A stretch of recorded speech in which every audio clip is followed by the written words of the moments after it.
नमस्कार, म अनिल शर्मा तपाईहरुको समक्ष यो हाम्रो हायर नगर ट्युसनमा उपस्थित भइदिएको छु। केमिस्ट्री 12 क्लासको लिएर यो हाम्रो हायर नगर ट्युसनको प्रमुख सञ्चालक हाम्रो नगर प्रमुख श्री विजयशंकर यादवजी र यो हाम्रो बादल एफएम हो। यदि तपाईहरु यो भिडियो युट्युबमा हेर्न चाहनुहुन्छ भने युट्युबमा जानुस् अनि त्यहाँ सर्च गर्नुस् बादल टिभी अनि यहाँ सबै भिडियोहरु तपाईहरु मज्जाले हेर्न सक्नुहुन्छ। यदि रेडियोमा सुन्न चाहनुहुन्छ भने रेडियो बादल चाहिँ प्रत्येक दिन 5 देखि 6 बजे तपाई यो अनलाइन सुन्न सक्नुहुन्छ क्या। हिजो हामीले इक्विभ्यालेन्ट वेट निकाल्ने कसरी त्यो कुरा सिकाएको थियौं। अब आज हामी भोल्युमेट्री एनालाइसिस च्याप्टर भनेर यसको न्युमेरिकल कसरी गर्ने अलि इजी टेक्निकली म केही हिन्ट्स दिन्छु। हजुरहरुलाई मन पर्यो भने प्लिज त्यसलाई लाइक कमेन्ट र शेयर गर्नुस्। सो भोल्युमेट्री एनालाइसिसमा हामीले पढ्नुपर्ने न्युमेरिकलमा नर्मलिटी मोलारिटी यो कुराहरू आउँछ। सो ल हेरौँ। भन्नुस् एन भनेको के होला? नर्मलिटी क्या। एन भनेको के हो? नर्मलिटी। केही टर्महरू जान्नु पर्यो पहिला क्या। बी भनेको के हो? भोल्युम हो क्या। भोल्युम। एम भनेको मोलारिटी हो है। एफ भनेको फ्याक्टर भन्छ क्या, नर्मलिटी फ्याक्टर यस्तो। सो यो कुराबाट हामीले जहिले नि यसमा फर्मुला डिराइभ गर्छौं। एन भनेको नर्मलिटी, एम भनेको मोलारिटी, भी भनेको भोल्युम भने, ए भनेको फ्याक्टर हो क्या। यस्तो अब केही फर्मुला हामी डिराइभ गरौँ अनि त्यसको बेसमा केही जुन न्युमेरिकल हुन्छ त्यो न्युमेरिकलहरु नि हामी गर्नु पर्यो। सो न्युमेरिकल गर्दाखेरि अब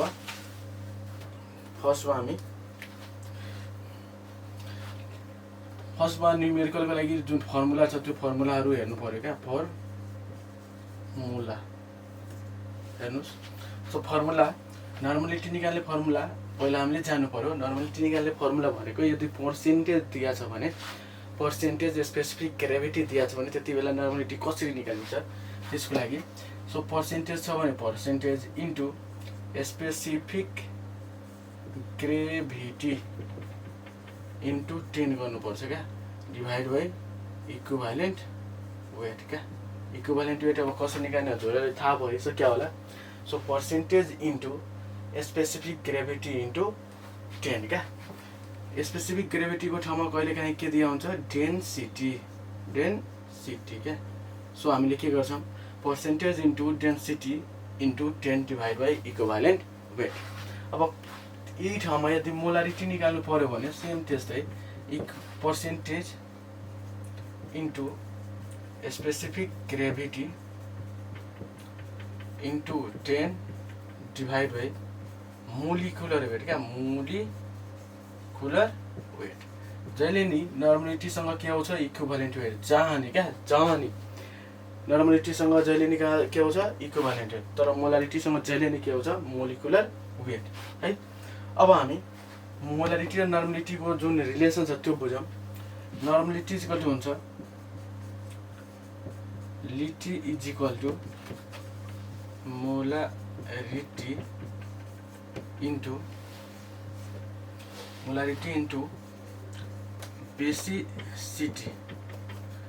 बेसिसिटी भनेको जहिले नि हिजो नि भनेको थिए, बेसिसिटी भनेको नम्बर अफ, बेसिसिटी छ भने बेस हैन, नम्बर अफ एसिडको जुन H प्लस, नम्बर अफ के H plus, number of H plus. कुनै ठाउँमा मोलारिटी इन्टु एसिडिटी क्या। अब एसिडिटी भनेको नम्बर अफ OH माइनस क्या, नम्बर अफ OH माइनस। अब नर्मलिटी भनेको दुईटा निकाल्ने, यस्तो नर्मलिटी निकाल्ने टेक्निक रिलेसन। मोलारिटी र नर्मलिटीको रिलेसन के हो? यदि एसिड छ भने बेसिसिटीले मल्टिप्लाई गर्नुस्, बेस छ भने एसिडिटीले मल्टिप्लाई गर्नुस् केमा? हाम्रो मोलारिटीमा है। So N is equal to molarity into normality into molarity into basicity, molarity into acidity. सकिन्छ है निकाल्न। अब यो जुन कुरा भयो यो यसपछि अब फर्मुला अझै छ। यो दुईटा भयो नि फर्मुला 1 यहाँ 2 क्या। सो अझै फर्मुला छ, फर्मुला नै रिभाइज गरौँ। नर्मलिटी निकाल्नलाई यदि पर्सेन्टेज दिया छ, स्पेसिफिक ग्रेभिटी दिया छ भने percentage into specific gravity into 10 divide by equivalent weight. त्यही मोलारिटी नै याद गर्नुहोस्, percentage into specific gravity divide by molecular हुन्छ, मोलार इन्टु बेस छ भने फेरि नर्मलिटी इन्टु एसिडिटी यदि बेस छ भने।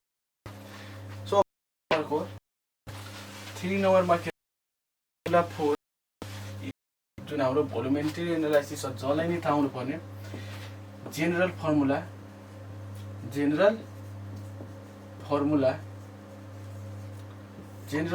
भोल्युमेट्री एनालाइसिसको 3 नम्बरमा जसलाई नि थाहा हुने N1 V1 equal to N2 V2 का N1 V1 इक्वल टु के छ N2 V2 है, कुरा बुझ्नुस् है।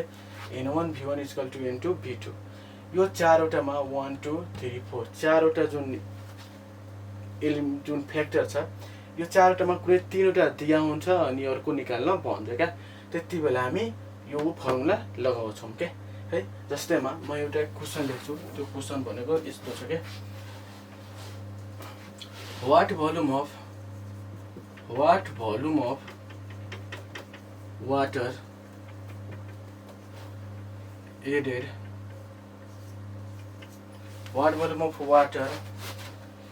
added to 40 ml of 0.25 normal acid solution in order to make it decinormal है। र भन्नुहोस् है यो क्वेसन भयो भने यसमा आधारित यो क्वेसन हो, क्वेसन बनाउनुहोस्। अब के भनिरहेको छ हाम्रो क्वेसनले कति वाटर थपियो भने 4 ml अफ 0.25 नर्मल एसिडमा त्यो चाहिँ डेसिनर्मलमा कन्भर्ट हुन्छ। डेसिनर्मल भनेको n/10, डेसी भन्ने बित्तिकै n/10, सेन्टी भन्ने बित्तिकै n/100, सेमी भन्ने बित्तिकै n/2 है। सिधै नर्मल छ भने त्यो n हो क्या है। सो यसको लागि हामी के गर्नु पर्यो, पहिला कति भोल्युम छ त्यो निकाल्नु पर्यो क्या। अर्थात् यहाँ यति ml एसिड छ छैन सोलुसन एसिडको लागि एसिड। अब यो एसिडको लागि V भनेको अर्थात् V1 कति हो 4 ml हो अनि n कति छ 0. अर्थात् n1 भन्नुहोस् 0.25 नर्मल छैन। अब मेक गरेपछि त एसिडको जुन कन्सन्ट्रेसन छ केही चेन्ज हुन्छ है। सो कन्सन्ट्रेसन चेन्ज भएको एसिड है, चेन्ज्ड एसिड है। एसिडको चाहिँ अथवा यसको बी थाहा छैन इक्वल टु वाट भनेको n/10 हो क्या। ल भन्नुहोस् 1 2 3 4 1 2 3 चारवटामा तीनटा दिया छ छैन छ अनि अर्को एउटा लास्ट निकाल्नु पर्ने। सो यो फर्मुला अप्लाई सिधै गर्नुपर्छ क्या। So we know N1 V1 equal to N2 V2 where N1 कति छ 0.25 इन्टु 4 V1 4 छ, N2 कति छ n/10 भनेको 0.1 इन्टु यो भनेको यस्तो के 0. डिभाइड गरेर 1/10 भनेको 0.1 नर्मल हो क्या। अर्थात् 0.1 n भनेको युनिट हो क्या। सो 0.1 V2 कति त थाहा छैन। So V2 equal to what. So V2 equal to कसैले सोध्यो भने यो इन्टु यो गर्नुपर्छ 0.25 इन्टु 4 डिभाइड बाई 0.1 जति आउँछ त्यो भनेको के हो V2 हो क्या। अब हामीले यो 4 ml मा वाटर एड गरेपछि यो भोल्युम आयो क्या। यो भोल्युम एक्ज्याक्टली भनेको कति आयो भने 0.1 इन्टु सरी है के छ नि 0.25 इन्टु 4 यो गऱ्यो भने 1 आयो डिभाइड बाई 0.1 गऱ्यो भने 10 आउँछ। कति आउँछ यो 10 ml। याद गर्नुहोस् ml भनेको भोल्युम हो क्या। ml भन्नुहोस् वा cc भन्नुहोस् कुरा एउटै हो। एमएल र सिसी दुईटा एउटै हो क्या एमएल युनिट है।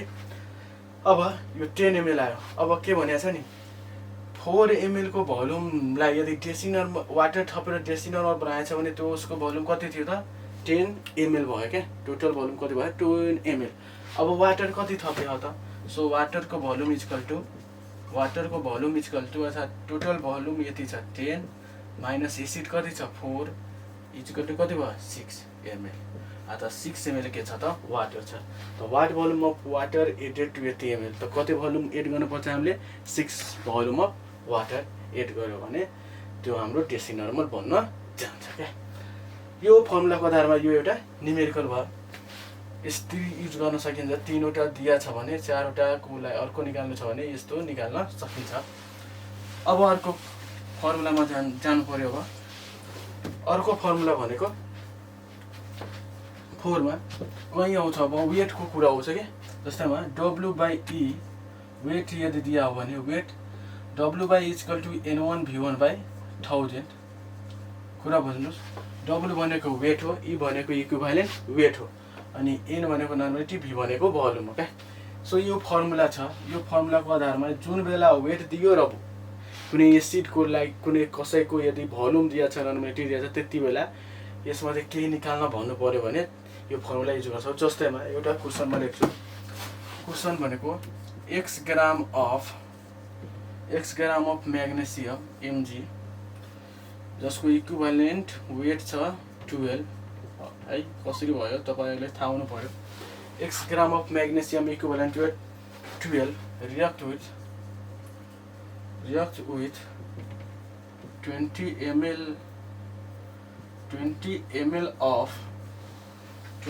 ml of N normal जसको फ्याक्टर छ F इक्वल टु 0.95 फ्याक्टर छ acid calculate the weight of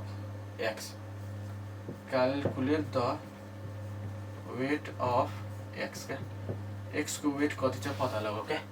कुरा सुन्नुहोस्। x ग्राम म्याग्नेसियमले यदि रिएक्ट गर्यो 20 ml अफ N नर्मल भन्नेबित्तिकै 1 नर्मल अनि फ्याक्टर कति छ त्यहाँ 0.95 फ्याक्टर एसिडसँग भने वेट कति हुन्छ क्या। सो पहिला लेख्नुहोस्। म्याग्नेसियम दिएछ भने म्याग्नेसियम सोलुसनमा जे दिएछ पहिला त्यो हेडिङ बनाएर लेख्नुहोस्। अथवा म्याग्नेसियम छ भने म्याग्नेसियम हेडिङ भयो। अनि अर्को के छ यहाँ एसिड छ सो एउटा एसिडको हेडिङ दिनुहोस्। ल भन्नुहोस् म्याग्नेसियमको के दिया छ वेट। सो वेट भनेको W इक्वल टु के भयो त x ग्राम आउने बित्तिकै W हो क्या। इक्विभ्यालेन्ट वेट नै दिया छ यसको। इक्विभ्यालेन्ट वेट कति छ 12 भयो। एसिडको लागि भन्नुहोस् के दिया छ भोल्युम दिया छ 20 ml। ml भनेको cc भनेको भोल्युम हो क्या। अनि ml र cc जहिले नि सेम इक्वल हुन्छ क्या। नर्मलिटी इक्वल टु कति भयो त यहाँ N नर्मल भन्नुको अर्थ 1 हो क्या। तर यहाँ फ्याक्टर छ भने नर्मलिटीमा जहिले नि फ्याक्टर मल्टिप्लाई हुन्छ क्या 0.95। यो भनेको 0.95 नर्मल यसको नर्मलिटी हो क्या। नर्मलिटीमा जहिले नि फ्याक्टर के हुन्छ मल्टिप्लाई हुन्छ है। अब x को वेट कति हुन्छ त पत्ता लगाउनुहोस्। त हामीले जानेछौँ हामीले के जानेछौँ यहाँ कुरा बुझ्नुहोस्। वेट दिया छ इक्विभ्यालेन्ट वेट अनि V1 N1 दिया छ भने यसले V1 N1 मान्यो भने वेट र N1 V1 को रिलेसन के हो त यो रिलेसन तपाईहरुले याद गर्नुहोस्। W/E equal to N1 V1/1000। So W/E equal to N1 V1/1000। अब कुरा भन्नुहोस् W छ x छ इक्विभ्यालेन्ट वेट 12 छ इक्वल टु N1 20 छ V1 कति छ त 0.95 छ डिभाइड बाइ 1000 छ क्या। यस्तो कुरा बुझ्नु भयो होला। अब यो डिभाइड गर्नुहोस् x को भ्यालु जे आउँछ त्यही हाम्रो आन्सर हुन्छ। यहाँबाट x भ्यालु निकाल्न मिलिहाल्छ त। यो सबै मल्टिप्लाई 1000 ले डिभाइड गर्नुहोस् अनि 12 लगेर उता मल्टिप्लाई गर्नु जति आउँछ त्यति आन्सर क्या। सकिन्छ है। अर्थात् त्यति ग्राम भनेको म्याग्नेसियम हुन्छ। अब यो कसरी युज गर्ने थाहा भएको भयो होला। W/E equal to N1 V1/1000 जहाँ वेट दिया छ अनि भोल्युम दिया छ भने त्यति बेला हामी यो युज गर्न सक्छौँ। सकिन्छ है। अब हामी मिक्सचरको केही कुरा गरौँ। दुईटा एसिड तीनटा एसिड यदि मिक्स गर्यो भने त्यसको फर्मुला कसरी लगाउने है त्यति बेला फर्मुला के छ त्यो जान्नु पर्यो। सो फर्मुला अब 5 मा के छ 5 मा यदि दुईटा एसिड मिक्स गर्यो अनि त्यसपछि भन्यो कि मिक्सचरको रिजल्टेन्ट कति भयो अरे। दुईटा बेस मिक्स गर्यो अनि भन्यो छ रिजल्टेन्टिङ मिक्सचरको जुन स्ट्रेन्थ छ, कन्सन्ट्रेसन छ, नर्मलिटी कति हुन्छ क्या। त्यस्तो अवस्थामा हामी यो फर्मुलाहरू युज गर्छौँ। अब मिक्सचरको लागि के को लागि, मिक्सचरको लागि रिजल्टिङ भ्यालु निकाल्नलाई त्यति बेला हामी मिक्सचरको लागि के युज गर्छौँ याद गर्नुहोस्। यदि दुईटै एसिड एन्ड एसिडै भयो भने, दुईटै एसिड छ भने त्यसको लागि, और दुईटै बेस एन्ड बेस भयो भने त्यति बेला के युज गर्ने यस्तो क्या। यदि दुईटै सेम छ भने, सेम एलिमेन्ट, सेम कम्पाउन्ड छ भने त्यति बेला हामी के गर्छौँ, कुन फर्मुला लगाएर मिक्सचरको रिजल्टेन्ट पत्ता लगाउँछौँ के है कुरा बुझ्नुहोस्। अर्थात् 1 लिटरको एसिड, 1 लिटर 1 नर्मलको एसिडमा 2 नर्मलको एसिड त्यही HCl मिक्स गर्यो भने त्यसको नर्मलिटीमा त फरक आउँछ नि है। HCl मा मिक्स गर्यो भने के भयो त, नर्मलिटीमा त स्योरै फरक आउँछ। त्यो भनेको त्यति बेला कति नर्मलिटी हुन्छ त्यो नर्मलिटी निकाल्ने फर्मुला हामी यो फर्मुला लगाएर निकाल्छौँ क्या। सो एसिड मिक्स गर्नुहोस् वा बेस मिक्स गर्नुहोस्, कुरा त्यही हो। सो यसको लागि फर्मुला भनेको हामीले याद गर्नुहोस् N1V1 plus N2V2 equal to हुन्छ NmVm क्या। यो फर्मुला याद गर्नुहोस् हजुरहरूले। अर्थात् एउटाको नर्मलिटी एउटाको भोल्युम प्लस N2V2 एउटाको नर्मलिटी अर्कोको नर्मलिटी अर्कोको भोल्युम इक्वल टु जुन मिक्सचरको नर्मलिटी हुन्छ त्यो अनि मिक्सचरको भोल्युम हुन्छ त्यो। अब गेस गर्नुहोस् 1 लिटर पानीमा 2 लिटर मिल्क मिसायो भने, दुध मिसायो भने कति लिटर हुन्छ त टोटल। त 1 लिटरमा 2 लिटर मिक्स गर्दाखेरि 3 लिटर हुन्छ क्या टोटल। सो यो भोल्युम त हजुरहरूले जहिले नै थाहा हुन्छ। अर्थात् Vm इक्वल टु के हुन्छ त V1 plus V2, V1 plus V2 क्या। यो जहिले नै थाहा हुन्छ। 1 लिटर पानीमा 2 लिटर दुध मिसाए जस्तै क्या, कुरा बुझिन्छ है। सो Vm त जहिले नै थाहा हुन्छ। अनि यहाँबाट Nm आउँछ क्या आउँदैन, मिक्सचरको नर्मलिटी आउँछ क्या आउँदैन, आउँछ क्या। सो यसको लागि हामी एउटा कुरा गरौँ, क्वेसनै गरौँ न है। क्वेसन के छ, N/2 and N/10 HCl mixed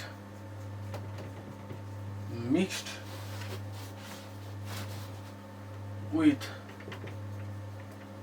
2 liter of N/5 HCl.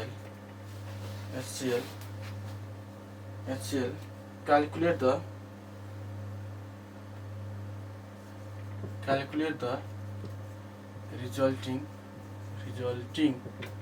normality. अब रिजल्टिङ नर्मलिटी कति हुन्छ त्यो क्याल्कुलेट हामीले गर्नुपर्ने।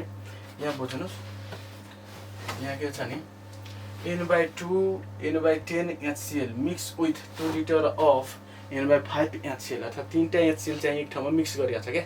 मिक्स गरेपछि 3टा HCl मा त अब त्यसको नर्मलिटीमा त केही फरक आउँछ नि, त्यो भनेको कति भयो त्यो पत्ता लगाऊ क्या।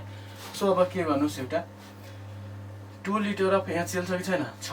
यो नि दुईटा के छ, यति नर्मलको HCl छ। अब भोल्युम बुझ्दाखेरि हामीले लेट गर्नु पर्यो, सोल्युसन लेट के गर्नु पर्यो, टोटल भोल्युम हाम्रो कति छ 2 लिटर छ, 2 लिटर HCl छ क्या। सपोज गर्नु पर्यो यो N/2 को लागि भोल्युम हाम्रो x छ, N/2 को लागि के छ भोल्युम x छ है, कुरा बुझ्नुहोस्। सो V1 इक्वल टु लेख्नु पर्यो भने हामीले x लेख्छौँ, यसको V1 भयो भने त्यति बेला N1 कति छ त, अर्थात् N/2 भनेको 1/2 नर्मल छ है, बुझिन्छ कुरा। अब V2 कति भयो त भन्नुहोस् त, टोटल भोल्युम हाम्रो 2 लिटर छ जसमध्ये x लिटर आइसक्यो। अब कति लिटर बाँकी छ, र बाँकी भनेको 2 माइनस x भएको भएन, यति ml, बुझिन्छ है। 2 बाट x घटायो भने त यसको लागि कति छ त्यो आइहाल्यो नि त, यो र यो मिक्स भइहाल्यो क्या। अनि मिक्स भएपछि यति बनिएको छ क्या है, त्यो V2 भनेको यति भयो। जति त्यति बेला N2 कति छ त, N/10 अर्थात् 1/10 नर्मल जुन हाम्रो स्ट्यान्ड छ त्यति छ। अब जुन हाम्रो टोटल बनिया छ भने मिक्स गर्यो मिक्स्ड एन्ड फाइनल भनेको यति हो क्या। एन्ड फाइनल यति एमएल अब यति एचसिएल भयो भने क्यालकुलेट रिजल्टिङ नर्मलिटी अनि फाइनल यति भयो क्या। अब एनएम यति बेला कति छ त, एनएम भनेको n/5 छ अनि भिएम भनेको कति छ त 2 लिटर छ क्या। कुरा बुझ्नु भयो होला है। यो सरी यो लिटरमा 2 लिटरमा छ भने यो एमएलमा लेख्नु परेन, यो नि केमा छ अब लिटरमा छ क्या, किनकि 2 बाट x घटाएर भने लिटर लिटर घट्छ क्या। कुरा बुझ्नु भयो। मिक्सचरको कुरा भयो, V1 N1 V2 N2 को नि कुरा भयो। अनि तीनटै के छ त एसिडै छ क्या। तीनटै सेम कम्पाउन्ड छ कि छैन, HCl तीनटै सेम छ। सो तीनटै सेम छ भने जहिले नि यहाँ के गर्नु पर्यो प्लस गर्नु पर्यो क्या। सो N1 V1 कति भयो त Ax